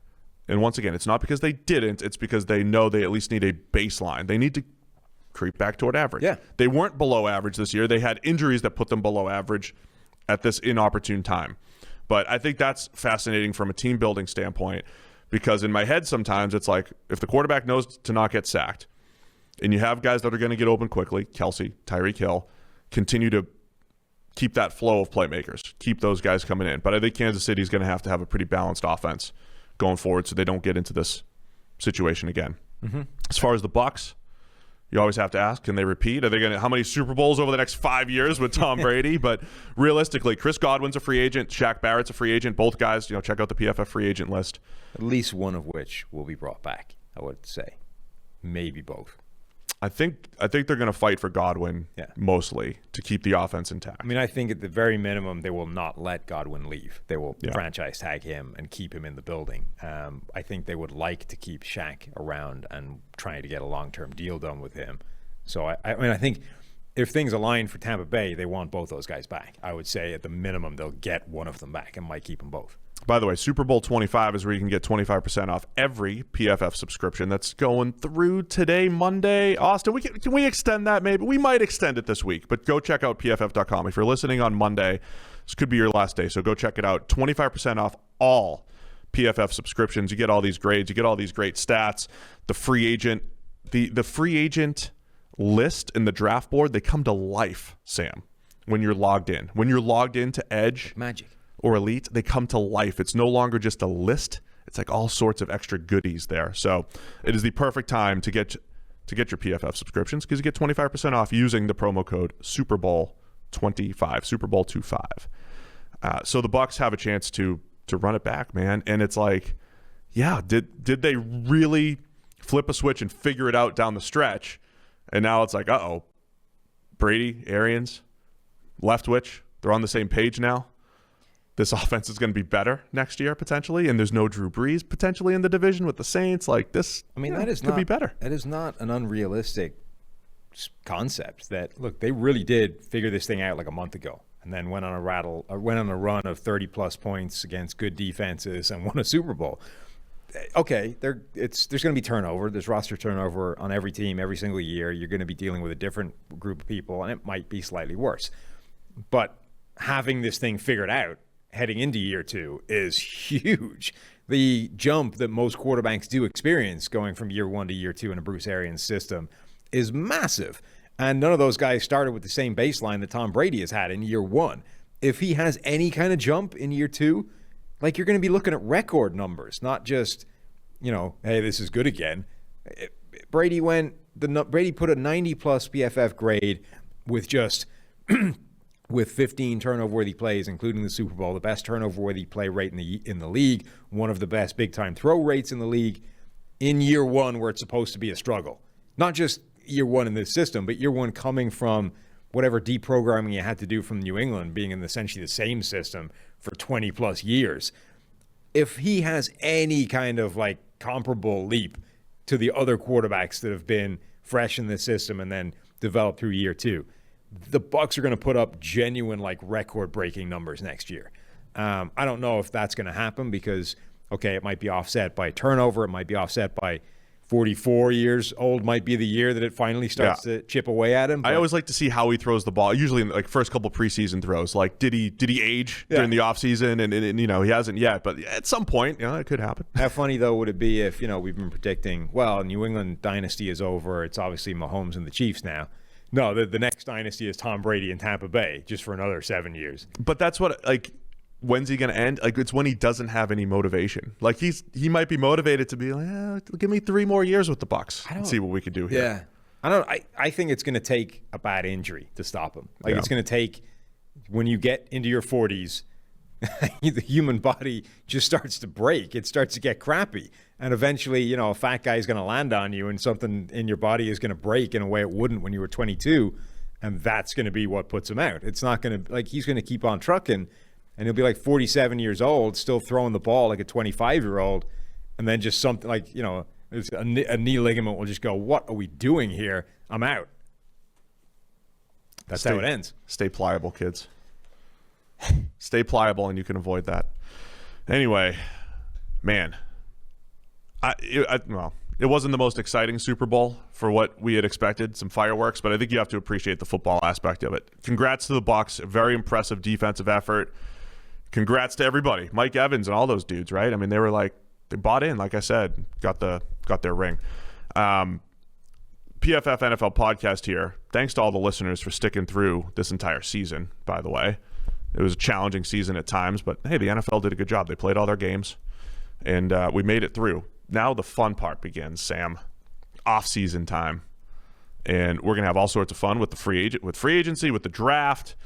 So stick with us, and we're going to get Ariel Helwani in here as well. Yes. To talk some Bills, to talk some MMA, to talk some Bret Hart. Yeah, he comes up too. So we're going to get to him in just a minute, but I just want to say going forward, we're going to have Renner on the show on Thursday to talk NFL draft. Thursday is going to be like our NFL draft kickoff show. We'll get Mike Renner in here, NFL draft expert, co-host of the 2-for-1 podcast. Mike will be in to just kind of give us the broad overview of the draft, and then the next few weeks are going to be draft, free agency, team building, and the whole deal. Sound good? Yep. All right, let's get to Ariel, talk some Bills, talk all sorts of stuff, and then we'll wrap it up. Hey, let's welcome in very special guest Ariel Helwani, MMA reporting superstar over there. I looked up your Wikipedia page. We've had some award-winning people on our podcast, as Robert Mays won an award back in college. You apparently are a 10-time MMA Journalist of the Year award, 10 straight. Just a wrap over there. Well, first off, guys, thank you for having me. I appreciate it very much. Yes, 10 in a row. It's an honor, especially comes from the fans. That's really cool. Usually the fans over time get sick of media, so it means a lot that it comes from the fans. But I'm under no false illusions that this is akin to some sort of Pulitzer or any sort of real prestigious award. It's a nice little thing, but let's be honest, it's not exactly something that is probably up there with Mr. Mays and whatever he won back in the day as well. But yes, thank you. I appreciate it. And I have the trophies. My kids like them. And because it comes from the fans, it means a little extra for me. We need some advice on how you get fans to like you. That's great. Well, sign the listen, apology you guys form. Need it. Yeah, we'll get to that in a minute, Steve. Sign the form. That's how you start. Steve, Ariel's a guy after our own hearts because Ariel hosted a podcast called the MMA Hour. And here's a sequence of run times for the MMA Hour. 4 hours and 24 minutes, 4 hours flat, 3 hours 42 minutes, 4 hours and 24, 4 hours and 1 minute. We're a podcast that likes to run a little bit long. So, Ariel, my question is, how did you decide that this long form video and podcast was the way to go in this world of 15-second sound bites and instant media and Twitter and all that kind of stuff? Yeah, so I actually started that show in 2009. I was working for AOL. They had a sports site called AOL Fan House, may it rest in peace. And they had a little podcast studio, if you will, at the AOL offices in downtown Manhattan. And I loved the idea. Now, 2009, podcasts were pretty young back then. Like the whole genre was still in its infancy. And they had cameras in the room as well, and I was a big Howard Stern fan. I was like, oh, we could do a radio show, but it could also be streamed. It didn't look good. It was like a security cam. The camera was way high up, but I liked that idea. So I pitched them an idea of doing this MMA show, and they told me, believe it or not, all right, cool, make it no longer than 15 minutes. That sounds 15 familiar. Minutes is crazy. I mean, like, who does a show for 15 minutes? Even back then, it's absurd. So we settled on an hour. And so originally, the first few shows were actually an hour, and hence the name, the MMA Hour. But slowly but surely, as I'm known to do, as my colleagues would sort of lament, I tend to go a little long. And so it then went to an hour 30, 2 hours, 2 hours 30, 3 hours. And there was a point where towards the end, so the show doesn't exist anymore because I went to ESPN and we kind of changed it up. But there was a point where I was going like 5+ hours straight, no breaks, anywhere between 10 to 14 guests, all booked by me, all live. It was a beast of a show. Wow. And I was very proud of it. We had a lot of big names. Your fellow Irishman, Conor McGregor's first interview with a North American outlet was on that show in 2013. So it was a good run. And I always kind of liked the fact that it was still called the MMA Hour, even though it was 5 hours, because I'm from Canada. There's a very famous show in Canada entitled This Hour Has 22 Minutes. And so it kind of felt like it was my version of that show. Very relatable. I Yeah, like that. exactly. That's where we're headed inevitably. We start every show like 45 minutes in and out, and it's like 2 hours later. All right, got through. By the way, this is the beauty of the internet. Like, why would you even stick to like a certain length? And I don't subscribe to the notion it has to be an hour and you got to look. If it's good content, it's good content. I used to do these 1 hour walk and talks with fighters, unedited, walking through like neighborhoods and stuff like that. And people were like, "Who's gonna watch an hour?" And those are some of the best interviews I've ever done because if it's good content, it's good content. Of course, if you're just talking for the sake of talking for 3 hours, it's crap. But like, we're not doing that. We're professionals here. So I wouldn't stick to a certain time frame. Just do your thing. And if it's 4 hours, then so be it. Yeah, 100%. You're a great guy to have onto this because this has been a discussion point recently with guys like Mike Vrabel getting hired for the Titans a couple of years ago, Dan Campbell getting hired for the Detroit Lions this season. Suddenly there's talk of what NFL head coach would win an old-style MMA tournament, battle royale, fight to the death with all these guys. And those are the two obvious candidates, giant former players. Exactly. So I figure you're the best person possible with your knowledge base to actually decide this. Who would you be handicapping as the favorite for head coaches? Well, honestly, you missed the obvious one. The obvious one is Sean McDermott. I mean, have you seen that guy? First of all, he's completely jacked. Yeah. Second of all, I learned actually quite recently that he actually trains MMA. That'll help. Oh, wow. Yeah, he trains MMA. So he's a big fight fan.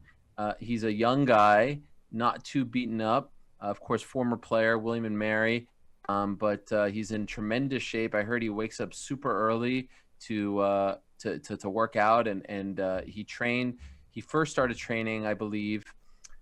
I read this. Where did I read this? I read this on The Ringer with Ryan Clark.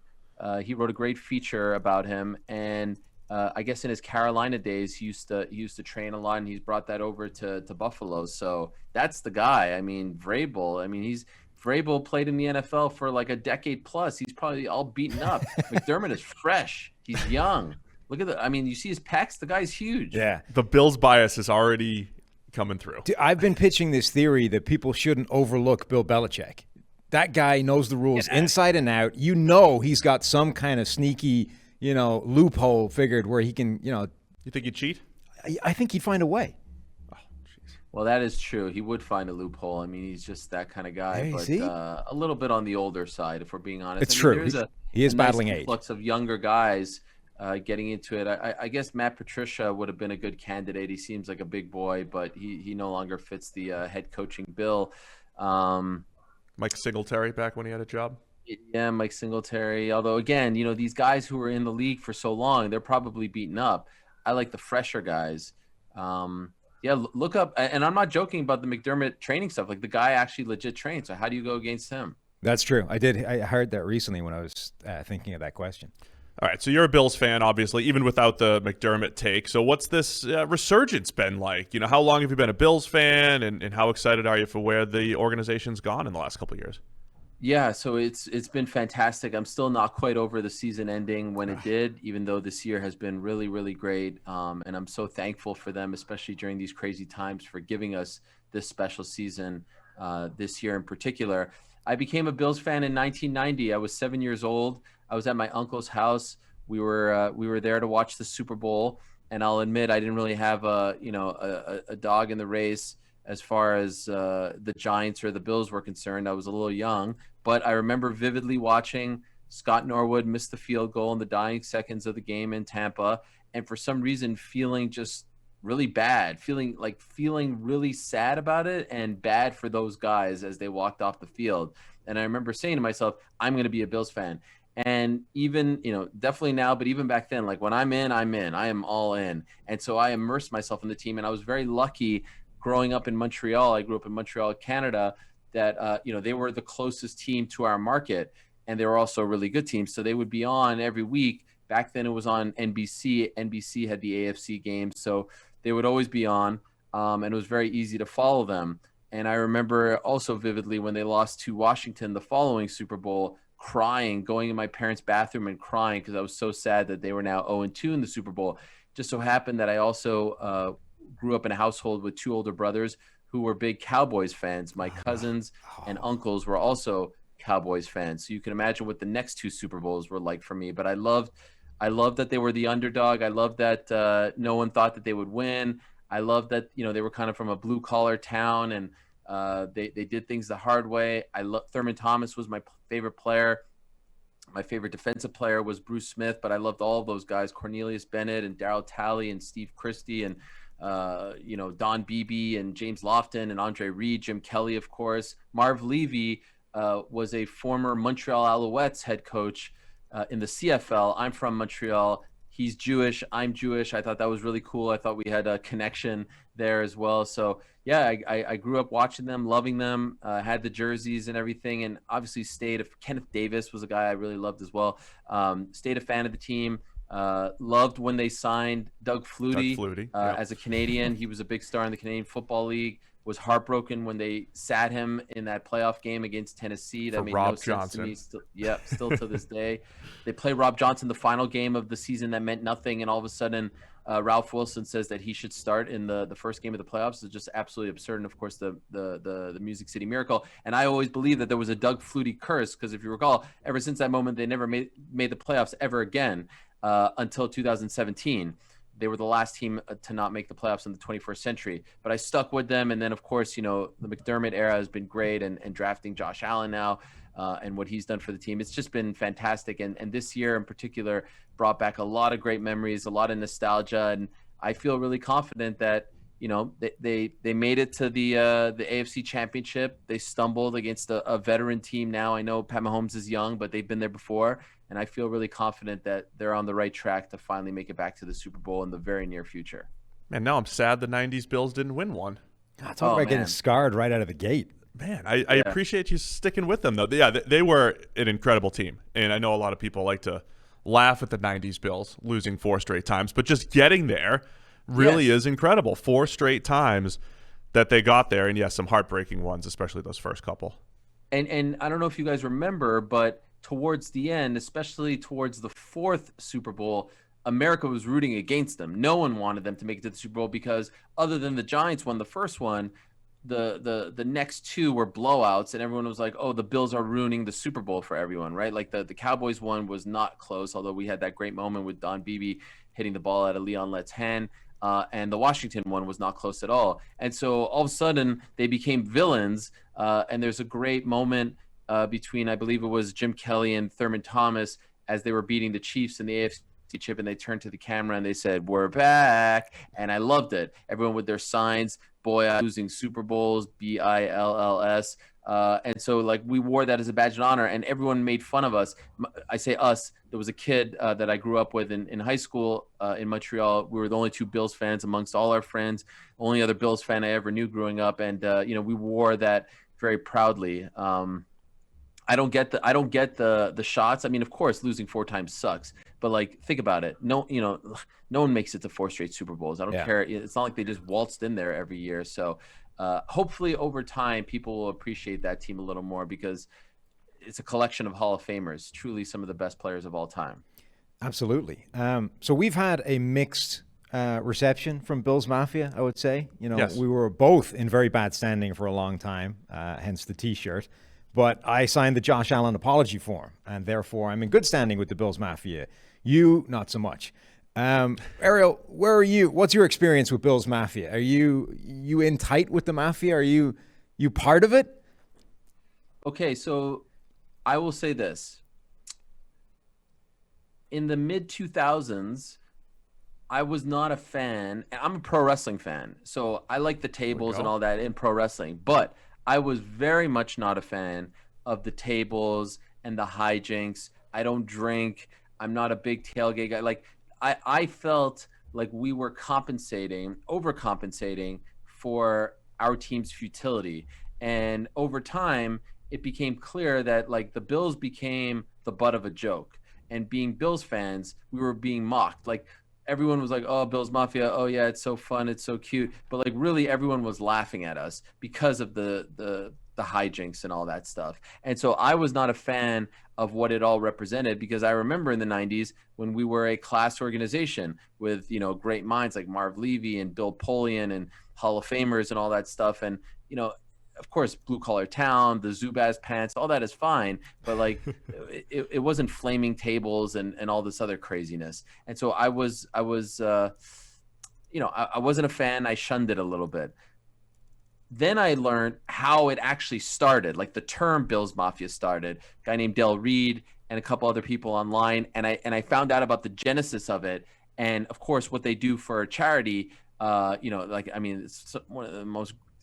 It's an incredible thing, like what they did for Andy Dalton, what they did for Lamar Jackson recently, what they did for Josh Allen after his grandmother passed away. It's a beautiful thing to be a part of, and so I hope over time we will move past the flaming tables and all that stuff. Like, I know it kind of came back this year a little bit. Video of a family putting a baby through a table. Like, you don't throw a kid. Like, it's just like, guys, we need to chill out here. So I hope over time we will be known for much more. I think that's happening. I'll say this, like someone at ESPN for one of the shows asked me if I would go through a table, and I said no, because that's not what being a Bills fan is all about. That's not the 90s Bills. That's not the team I grew up loving. And so like, we're done being the butt of the joke. We're done being, that team that everyone laughed and mocked. So I think the Bills Mafia likes me because I represent them on a big stage, and I was going crazy during the run and on other shows and whatnot. But you'll never see me do that kind of stuff. As crazy as I am as a fan, and trust me, my family could tell you, I'm a crazy fan. Like, I act like a lunatic. I just feel like we need to move past that. We need to evolve, because now we're one of the class organizations again in the sport. So the Bills, they're like the ECW of NFL teams. Well, yeah, that's really where it started, right? I mean, like, all the table stuff started when all that became famous in WWF/ECW/WWE, like the Dudley Boys. I get the origin. I know it. I lived it. I was a fan of it, but that's not who the Bills are to me. And like, when I see people, going through tables and like their pants catching fire, I'm like, guys, like, let's chill out here. Like, having fun, tailgating, all that. Yeah, good, great. Do your thing. It's fun to be a fan. But we need to, I think we need to move past that. I'm an old school wrestling fan myself, so I feel like we could go down a bad rabbit hole here. But like, what's your golden era of wrestling? How'd you not end up in wrestling versus say MMA? Like, what's that little quick history? Well, so I mean, I was born in 1982, and my first. So you're a Hulkamaniac, probably. I'm assuming. You know what? I wasn't a big Hogan guy. I really wasn't. But I remember I watched all the early WrestleManias, rented them from the video store and all that. My favorite guy growing up was Bret Hart. Partially because he was Canadian, or is Canadian, partially because he looked so damn cool in the pink and black and the sunglasses and the hair and all that stuff. So I loved pro wrestling basically up until like 94-ish. Then I took a little bit of a break as I started to get into like other sports, pro basketball and football in particular. And then I actually went to the Survivor Series in 1997, and I was at the Montreal Screwjob. Wow. And that kind of got me back into it. Once I didn't understand what was happening in front of my eyes, as Brett, was completely destroying the ringside monitors and all that stuff, which is what he legit did after he got screwed. But then I remember going home that night and reading about it and like being subjected to internet wrestling rumors and stuff, and that kind of got me back into it. That's when that all took off, yeah.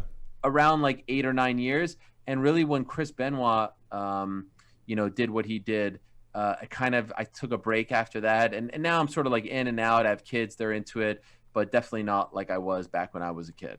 I've seen you working the sidelines for some NBA games now. You said you got into basketball, into football.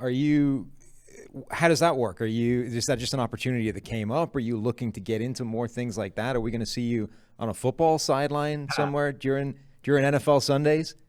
That would be cool. So I grew up loving all sports. I always, since 9th grade, I wanted to be a sports broadcaster. I was reading an issue of Sports Illustrated in class. I remember I was hiding it between the textbook and my teacher. And I remember reading a blurb which stated that Syracuse University was the best school in America for sports journalism, sports broadcasting. And so in my mind, I was like, all right, I'm going to Syracuse University. They had very famous alumni like Marv Albert and Bob Costas, people that I looked up to. And I was a huge Knicks fan growing up. I was a huge Bills fan growing up. I was a huge Montreal Expos baseball fan. Those were my top 3 teams. And so when I got to Syracuse, my goal was, okay, I'm going to be a sports broadcaster. I also liked fighting. But when I got there, for the first time in my life, there was a bunch of kids who all had the same dream as I did. I was surrounded by kids for the first time with the same goal to become the next Costas or Albert or whomever. And so that's when I told my parents, this is 2001. I remember telling my parents, there's a sport called mixed martial arts that's, I think, amazing, that is only going to get more popular, and there's no one really covering it. I want to be the face of MMA media. I want to be the Howard Cosell of mixed martial arts. That's what I told them. And so I kind of went down that path, and I focused all my efforts on mixed martial arts and tried to create my own lane there, always with the idea in the back of my mind that at some point I would, cross over. Now, I never want to leave MMA. I love covering MMA. I'm still very passionate about it, and I've put in so much time and effort into it. But I would be lying if I didn't say that I wanted to show people that I could do more than just MMA. I don't want to just be known as an MMA guy. I don't think any of us want to be just known as like one, single entity and interest. So when I got to ESPN in 2018, like 2 months into my time there, I found out who the head of the NBA programming was. I sent him an email. I said I wanted 5 minutes of his time. And I said, once I met him, I was like, I know you have a great team, but if you ever need someone, I'd love to be considered. I love the NBA. I'm very passionate about it, and I would love to be a part of it if I could. He was like, cool. I honestly don't know who you are, but I appreciate you coming into my office. I'm not a big MMA fan. That's great. We don't have any openings, but if we do, I'll keep you in mind. And I didn't hear from them for like 6 to 8 months. And then I got a call asking me if I wanted to do some summer league games in Vegas. I did them. They seem to like them, and now I've done 7 regular season games. It's tough because there's no off season in UFC, so there's not a lot of openings. But they've been really good about giving me opportunities, and I just did a game very recently as well. So I love it, and I love the opportunity to be able to show people that in addition to my MMA knowledge, that I can speak about things like the NFL, NBA, Major League Baseball, because I do have many other interests as well. Cool. Well, if you need an outlet for the NFL during the season, we'll get you, off season, in season, whenever it is, we can be your outlet, 20 or 30 minutes. If you have something to say, if you want to talk to the mafia, whatever it is, we could do that for you. I appreciate that. That's very nice of you. I mean, they don't ask me to do NFL stuff, so I feel like there's a void there, and I got a lot of NFL takes. I mean, I feel like the Bills were disrespected for a very long time this year, and I'm not taking a shot at you guys, but this whole like Josh Allen thing is crazy to me. Like, there's certain people in the media, and again, not taking a shot at you guys, but like, could we not give this guy his props already? Could we not give him his due? I mean, look at that draft class and look what he's doing. And I can assure you, if some other people in that draft class were doing the things that he was doing, everyone would be going gaga over them. So like, enough is enough. He's an incredible leader. He continues to improve exponentially on the field, off the field, the way he leads, the way he plays, his toughness. What more do you want? And, I got a little bit worked up last week because I saw some people throwing out the notion like, oh, if you're the Bills, would you trade Josh Allen for Deshaun Watson? Absolutely not. I wouldn't trade Josh Allen for Deshaun Watson. If the Texans threw in like an extra $50 million, I wouldn't do that deal. Josh Allen is our guy. He is going to lead us to the Super Bowl. He is going to win us a Super Bowl. And I think it would be a travesty if they got off that train. I don't think they are, but I can't even believe that Bills fans, that some of them are even suggesting this. Give me Josh Allen all day over Deshaun Watson. Josh Allen had a better than Deshaun Watson. Like, it's not even, I mean, I don't even know what we're talking about at this point. I love it. Yeah. Did you always believe in Josh Allen? Because obviously his story is incredible, and the growth and development from where he started to where he is now has been amazing. And some of us have eaten some humble pie. And this idea of the form, man. It was never beyond the realms of possibility that this could happen. It was always just it was a really small target to hit, but he's hit it. Were you one of the Bills fans that believed from day one that this guy was always going to be who he is? I mean, like, look, if I'm gonna tell you that I was sitting there in April of 2018 being like, you must draft Josh Allen, and if you don't, you're an absolute crazy like, I don't think anyone could have predicted this. I had seen, all the stuff about his arm, his strength, but the inaccuracy of his arm, and so there were some concerns there. To me, based on where they were picking that year, I thought it would either be Josh Rosen or Josh Allen, and thank God they went with Josh Allen. Yeah. With all due respect to Josh Rosen, it just really hasn't panned out for him. And so I was cautiously optimistic.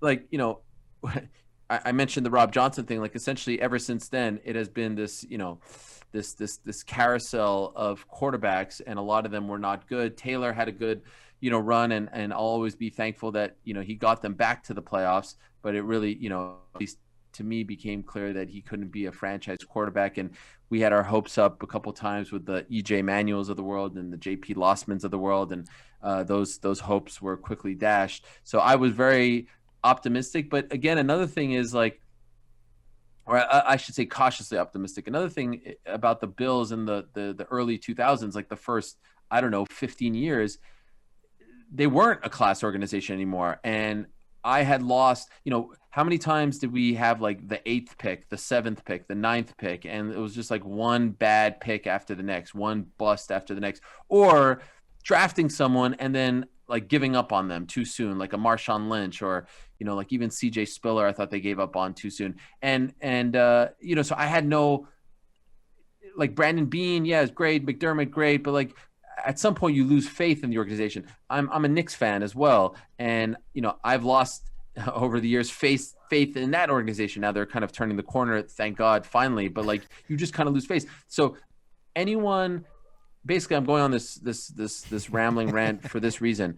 Anyone who hates on Bills fans and says like, oh, you didn't believe in Josh Allen and now you're on the bandwagon, that's ludicrous. I would also say to you guys, like, Bills fans should forgive any pundit who now wants to admit that Josh Allen is a great quarterback and maybe they didn't think so back in 2018, because guess what?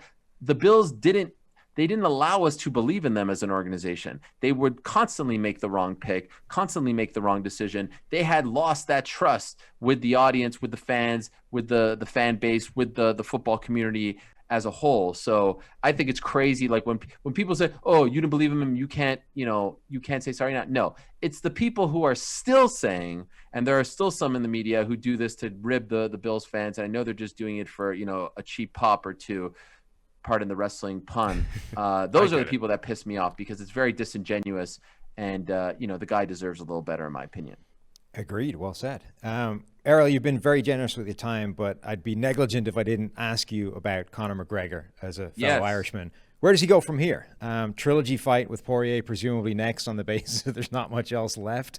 But is he now just like a sort of joker at large within the division, or does he have like a real pathway back to a title there?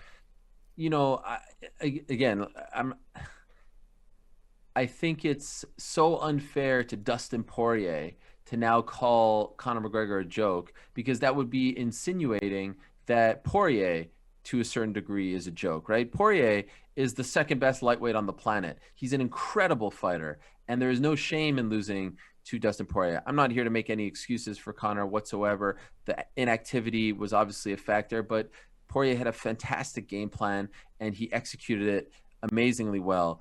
And so now Conor is shooting for the third fight. Poirier is interested in the third fight. I suspect it happens. The big question is, does it happen for the vacant title? That's still up in the air. It's still TBD. But I'm not ready to write off Conor McGregor. Like, the guy fought 40 seconds combined in the span of 2.5 years. That's just not a lot of time. Now, if he comes back and, he really doesn't look like himself, yeah, okay, maybe it's time to start talking about him taking a step back and building himself back up. But again, let's not forget, he's only 32. He hasn't taken an incredible amount of damage throughout his career. That was the first time that he's ever been knocked out, and it's not like he's been in a ton of wars. The great thing about MMA is, some of the best fighters of all time have lost double digit times, right? They have double digit losses on their record. A loss doesn't define you quite like it does in the world of boxing. And so he can lose 2 in a row and still have a run towards the end of his career. Heck, there's a guy fighting in the main event of tomorrow's UFC card in his early 40s named Alistair Overeem, who at one point had lost multiple fights in a row, and people thought, and knocked out, and people thought he was done. And look at him now. He's won 4 or 5, 2 in a row, and he's headlining the show tomorrow, and he's still very much a player at heavyweight. So I think people want to be quick to write him off, want to be quick to call him just a sideshow at this point. He lost to an incredible fighter. It was his first extended fight since 2018. I'm curious to see how he responds, because remember, the last time he had a loss like this, he lost to Nate Diaz, and he responded very well. We'll learn a lot more about Conor in this upcoming fight than we did in the previous fight against Dustin Poirier, in my opinion. Okay. I wanted to ask a little bit about that really quick though, because I'm not. Yeah, go ahead. I don't know a ton about MMA, but you made the boxing analogy, and it does feel different, right? Like how long can a guy dominate in MMA? Whereas in boxing, it's like, all right, this dude stays undefeated forever, right? Or even in other individual sports like tennis or golf, you have a few people who dominate for like a really long extended period of time. But to your point, in MMA, guys lose, right? And that's okay, right? Muhammad Ali, actually, he lost a lot too, right? Or enough, right? Yeah, but the other thing is that, like, look, MMA is such a tough sport that you are going to lose because of the 4-ounce gloves, because of all the different ways that you can lose a fight. My main point is, it seems like in boxing, like boxing, and by the way, I'm not trying to hate on boxing. I love boxing, but the sports are very different in the way they match fighters up and build fighters up. And in boxing, like it's often, especially with a big prospect, like the first 20 fights are just a way to showcase you, build you up. And then once we get to like 18, 19, 20-0, now we start fighting real competition. That doesn't exist in the world of MMA. And so that's why you see a lot of the best fighters of all time. And you'll often see boxing people speak of MMA fighters this way. Like, look, this guy, Nate Diaz, Jorge Masvidal, like guys like BJ Penn, Randy Couture, like these are legends, and they have double-digit losses on their records. MMA fans adore them. They still hold them in the highest regard, but other people will be like, how could this guy be good? Because if you have double-digit losses in boxing, you're considered a scrub. You're considered a journeyman. So, for Conor, like I said, first time getting a TKO loss, lost to Khabib, lost to Nate back in 2016. I believe off the top of my head, this would be his 5th pro loss, if I'm counting correctly. And of course had the Mayweather fight, but no one expected him to win that. It's not the end of the world. And because he is so polarizing and because he is so brash and confident, people like to, celebrate his demise. But I think it's interesting that he's trying to go right back to the well. And let's see, now they're 1-1, right? Conor beat him in 2014. Dustin won just a couple of weeks ago. I think it's an interesting fight. It's a very sellable fight. And I think of all the options out there for Conor, it was either this one or the Nate Diaz trilogy. So it was one trilogy or the other. This one's probably a little hotter, a little more relevant. So they're sort of leaning in this direction. It's not a done deal, but they're sort of leaning in this direction. And I think it will probably do very well on pay-per-view. And everyone loves a redemption story, right? Like everyone wants to see if the guy can dust himself off. So like I said, we're about to find out if he can do that again. Ariel, thanks so much for doing this. We were serious. If you ever want to go on and talk football, we're here. Yeah. So anytime. And I would like to pardon you guys, by the way. I don't think you need to do any sort of apologies or anything like that. I mean, it's interesting that you signed the form and your co-host did not, right. But I don't know what that's all about. I mean, I want to give you the opportunity. Do you want to just say sorry once and for all and move on, or are you going to hang on to this? Steve. Wow. This is it. Like, what? By the way, what's holding you back? Like, wait, did he not show you enough this year? He was fantastic this year. He was great. I was not apologizing because we put this range of outcomes in our initial analysis that he could be great. He may have exceeded it a little bit. He's exceeded it a little bit, but we said there was a low percentage chance that he became great, and maybe he's hit that. So I don't think an apology. You're willing to acknowledge that he is a great player. He was fantastic this year in 2020. Why do you put the this year qualifier? Are you insinuating that this is like a flash in the pan thing and he's going to fall back down to earth next year? I'm not insinuating that it's a flash in the pan. I think he has improved greatly. I think it's going to be difficult to completely replicate what he did this year. Is he a great player right now? Well, nobody's a great player right now except Tom Brady, Mahomes. Wow. There's only two teams playing. Why can't you say it? That's amazing to me. Because it's the offseason. Yeah, he was a great player right now in 2020. This is what I have to deal with. Like Lamar Jackson last year. Like Lamar regressed a little bit this year. That wasn't a knock on him. He just had to come down to earth a little bit. So you don't think Josh can replicate this? Like this is going to be his one great season and that's it? He can. I think he can have a couple great seasons. I just don't know that he can completely maintain this complete upward trajectory because it's just not a common thing across the NFL. What is it about him that makes you believe that he can't do this? Oh, nothing about him specifically. It's more historically. Like quarterbacks just don't always get better every year. I mean, maybe he is at that level. What if he's a once-in-a-generation type talent? What if he's going to continue to improve? Who thought Tom Brady would make it this far? Right? What if he's the next Tom Brady in that regard? He could be. But you're not willing to admit that. No, there's a difference between my objective analysis and needing to apologize. This man is a 10-time straight. Fine, I'm sorry. Josh Allen, you're right. You're in over your head. You can't deal with this level of question. He was just about to do it. A compelling case. He's also, like a very kind, Hashtag Bills Mafia member. So, yeah, I apologize. Yes! Josh Allen, That's superstar. Big. Done! That's big. Ariel MVP Helwani candidate. is what it took to get Steve to apologize to Josh Allen. There we go. That's big. how we podcast. Listen, I don't pretend to be, the mayor of Bills Mafia or anything like that, the leader, but I feel like I could say, because I've put in the years, 30 years, on behalf of Bills Mafia, we accept your apology. But the true test will be next season, because I know what you guys like to do. I know what you little snarky analysts like to do. First bad throw. Yeah, first. Oh, Told look at ya. Josh Allen. He's under pressure. He has no composure. I mean, this guy throws like one weird lateral, and everyone's like, "Look at this guy, he's crazy." Oh, Meanwhile, that's your I see thing. other quarterbacks You love that. throwing weird laterals all the time, and everyone's like, "Look how crafty they are. Look how great he is on his feet." And like Josh can't make one mistake, for God's sakes. Get out of here. For the record, I was the first one who discovered Josh Allen on like Saturday night Wyoming game, October 2016. I was like, this guy Stop it. has it. Stop. You can't jump back in the Wait, good yeah. books. now you're trying to go back and say like you discovered him? Yeah, I no, mean, discovered him. This Get is outta a here. 180 in the span of 14 seconds. This is disgusting. This is disgraceful. That's how you I do won't media stand for it. these days. You might not be the mayor of Bills Mafia, but you might be their like lead attorney here. This is pretty That's impressive. cool. Ariel, tell everybody where they can find you. You can find me at Ariel Helwani, Twitter and Instagram, and the ESPN MMA YouTube page. We do some fun stuff there. So youtube.com/ESPN MMA. And I appreciate you guys having me. I really do. And I wish you guys the best. And I'm happy that we were able to bury the hatchet here on behalf of Bills Mafia. Yeah, that was great. Absolutely. Thank you Appreciate so it. much. I've been a big fan of you for a long time. It's great to have you on the show. Thank you. Well, Sam, that was fun. That was You finally came around. Didn't sign a form, but you did apologize on camera in audio form to Ariel and to Bills Mafia. I would say I'm proud of you, but I'm not. It was about time.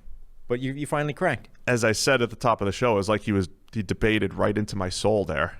And, I mean, he picked you to pieces. Just kept hammering. I just think you folded. You start with this like sob story on the 90s Bills, and he became this empathetic creature sitting in front of me. Who then attacked you. Yes. Yeah. But then he was, It's like a little puppy. and then he starts just savaging your hands. and then he turned and was like, I'm not for this Bills Mafia. I'm not for that type of Bills Mafia. I'm this type of guy. And he's just I can see why the fans like him and voted him 10-time MMA Reporter of the Year, right? Because he's just he's a good people person, it seems. And he connects. And he got me to, Took you to a place I couldn't get. twist the story a little bit. for the last 10 weeks or No. however long it's been. You needed to be more manipulative, apparently. Anyway, that was fun. That was great. I think we should have him back as well. And it's, we can open up some of his NFL takes. yes. He was NFL also analysis asking the big needs. questions yesterday, like what the hell is going on with Andy Reid's face mask? That's why he wins MMA Journalist of the Year. You got to ask those questions. Yeah, so that was fun. We'll have Ariel back for sure. So anyway, and thanks to everybody for tuning in. Again, we'll be back on Thursday. We'll do a little draft kickoff. We'll have Mike Renner on the show, and let us know if there's any guests you would like to have us to have on. And it's off season time, man. We'll have a lot of fun. Don't forget Super Bowl 25, Super Bowl 25, 25% off all PFF subscriptions. It's ending soon. Also, shout out to my buddies Mike and Jeremy, longtime listeners, big Tom Brady fans. They're having a ball here today, so just want to give those guys a shout out. Wow. Can we do that? Full shout out. Do you want to shout out anybody? No, Is that no, allowed? No. Can we do that? We're professional here, Steve. Would you get it together? Look, if other podcasts can do unprofessional stuff, then I can. No. Okay. No, it's not allowed. We're set a higher standard. Mike and Jeremy, we appreciate you. 2 of our millions that listen. If you want a shout out, tweet me at PFF_Steve, and I'll give you a shout out. Thanks, guys. See you Thursday.